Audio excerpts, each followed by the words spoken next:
জান শোনো না, আমি আর এখানে থাকবো না, এখানে বেশি কাজ করাই, আবার বেতন টেতনও দেয় না। মাদারচোদ তোরে কাম করায়, তোরে গোয়া তো মারে না, বাপের বাড়ি থেকে টাকা আইন না, তারপর তোরে বিদেশ পাঠাইছি। এর লেগা তোর বিচিতে তেল হইয়া গেছে না। তুই যদি দেশে আসোস তোরে গোয়া মাইরা থুইয়া যাম।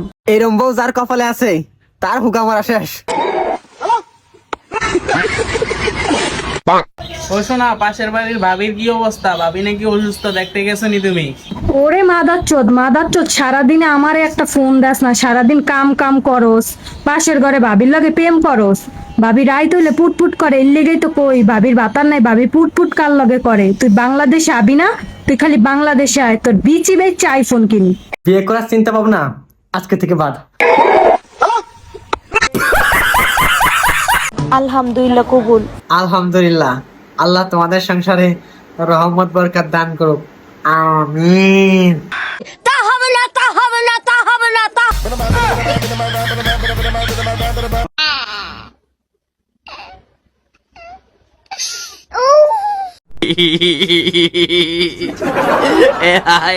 তুই যা মন চাই করিস, তুই আমার দেহ পাবি, মন পাবি না। মন দিয়ে আমি কি করবো? মন দিয়ে দিয়ে কি করবি মানে? হ্যাঁ, আবার বেশরমের মতো কথা কর। এরম যদি আমার বউ আমারে বাসর করে মারে, তাহলে কি এর মু আর একটা বিয়ে করে ফেলবো।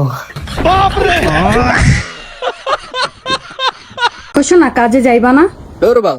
আজকে আর্জেন্টিনা খেলা, এত কাজ করস কা? আজকে যেমন খেলা দেখতে হবো, কাজ টাজ বাদ। এই মাদারচোদ, আর্জেন্টিনা কি তোরে বাদ দেয়? তুই কাজে না যাইয়া তুই আর্জেন্টিনা খেলা দেখবি? এবার যদি আর্জেন্টিনা না জিতে, তোর বিচি দিয়ে আমি ক্রিকেট খেলবো।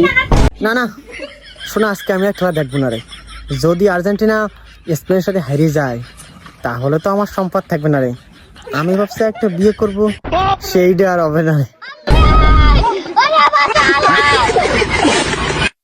আমরা তিন বান্ধবীকে ছাড়া থাকতে পারি না, কিন্তু আমরা এক জামাই চাই।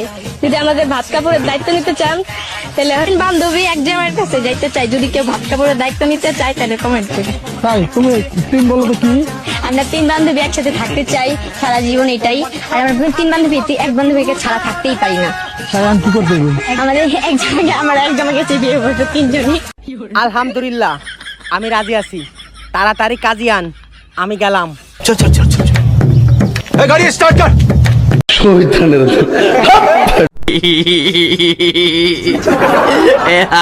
লেখাপড়া শেষ করে আগামী দিনে কি স্বপ্ন রয়েছে, কি হোক? আমি বউ হব।